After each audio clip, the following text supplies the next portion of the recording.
Hey Cove, Pastor Dan out here at the Cove on Wednesday for a midweek update. Ann actually has a project going in her studio at home, so you're just going to have to put up with me today. We've had rain, and that is a really good thing, right? And nobody's complaining about that. Love it. The grounds are wet, the leaves are coming down, and now the sun's coming out, so it's a great day. Hey, I don't know about you, but one thing that's really good for me in these times is to laugh. And I just got off a Zoom phone call with 3 other pastor friends up in Washington that are part of a small group with me, and we had the funniest time where we all started to laugh over just goofy, sort of, to be honest, nerdy pastor things, nothing that would be funny for me to share with you. But once we got laughing, I was actually crying, and I realized after I got off the call, like, what a great sort of tonic some good laughter is. So I don't know how you make that happen. Sometimes it just happens, but it is a good thing. So things are changing, right? I actually thought I was going to be coming to you today and sharing a little bit about the Sonoma County updating the restrictions for coronavirus and us being able to do a few other live kinds of things. That's how it looked last week. Instead, as you know, almost the entire state actually went down, and the restrictions are more firm than ever. And truth is, the trajectory is just not good. I don't know about you. I check the numbers a few times a day, and yesterday around the country, to have 1,700 people die, to have 76,000 people in hospitals that are, some of them now overflowing, to have 155,000 new cases in a day.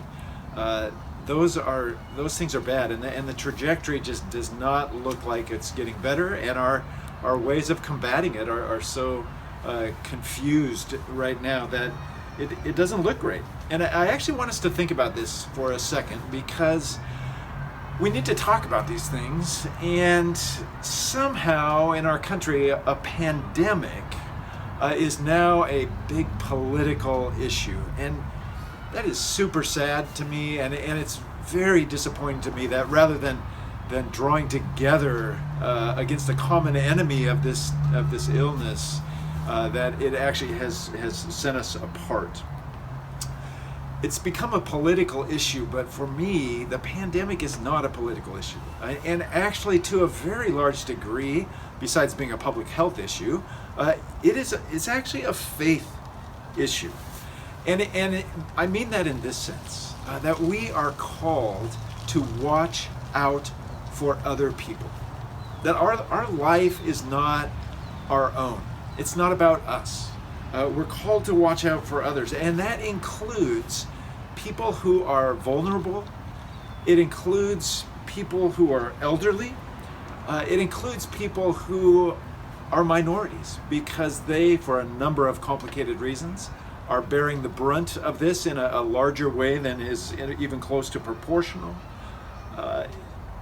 We need to watch out for healthcare workers who are treating people who are sick, for teachers who mostly are not in classroom but are just working their tails off trying to do things over Zoom. We need to watch out for doctors. We need to watch out for retail workers, and on and on and on. The call for us as followers of Jesus is to watch out for others.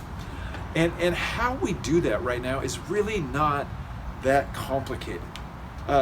We watch out for others by not putting people in all of those categories I listed and others, by not putting them at risk. And right now, the means we have to do that is to stay distanced physically. It's to wear masks, and it's also to not gather in groups. And those are sort of the tools we have.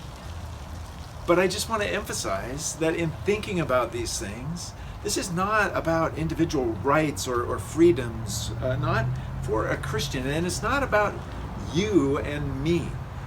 It is about other people and the way in which we are called to care and called to serve other people. Now, last week when I did the update, I showed you this book, a new book of liturgies that I had stumbled on called Every Moment Holy. It's the one I mentioned that has liturgies for all sorts of everyday situations. So there's liturgy for going to the grocery store. Last week I read a little bit of a liturgy for waiting in line. There's even a liturgy for changing diapers, or a liturgy for setting out on a journey, all sorts of things. This one is called a liturgy before serving others. And it starts with the Philippians passage of, in humility, value others above yourselves, not looking to your own interests, but each to the interests of others. So here's part of the liturgy.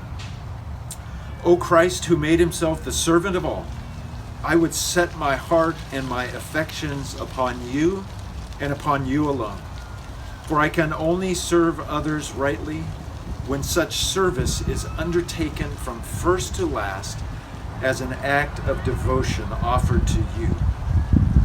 In serving you, O Christ, I am freed from my need for the praise of others, so that even if my kindnesses are shed from scarred hearts as rain from a sloped tin roof, my joy will not be dimmed, for I will know that you have received and remembered each act of sacrifice and reckoned it as a love rendered to you.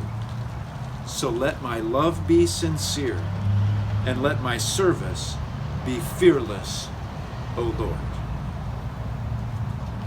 Liturgy for serving others. And I hope for myself and for us as a church and for you that we can be focused on that in this very trying time. It really feels to me right now like it's like we're having to sort of re-up, right? The holidays are upon us, and they're going to be really different. They're going to be different in worship. They're going to be different in family and home life. For us, no traveling, which is super different at the end of the year. It's disappointing. It's frustrating. It's all those things. But it's the situation we're in, and it feels like that perseverance and that sense of we need to kind of re-up on we can get through this. We can, because it is the Lord who watches over the city, and the Lord who watches over us. So that's kind of the update, but let me give you a few quick things about things that are coming up. Just because our holiday season is going to be different doesn't mean that it's not happening. It is. So a few things. Next week, and all of these things will be in the Friday newsletter also. But next week, on Thanksgiving morning, 10 o'clock, we're going to host a Zoom prayer time. Very informal, maybe a half hour, a couple of scriptures, and just a chance to start the holiday of Thanksgiving by giving thanks to God and being able to see some of our Cove family as well. So that's Thanksgiving morning. On Sunday the 29th, we've already publicized some, but an Advent wreath making time in the afternoon at the Cove outdoors. There will be details about that on Friday.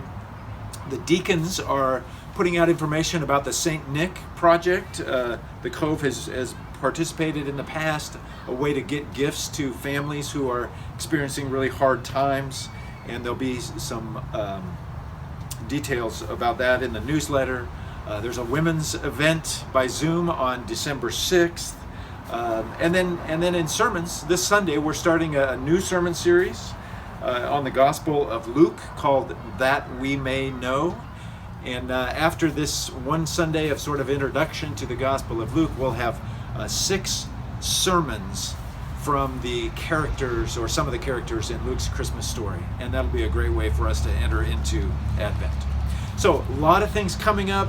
Pay attention, read things, keep walking. The Lord is with us. God bless you, and we'll see you soon.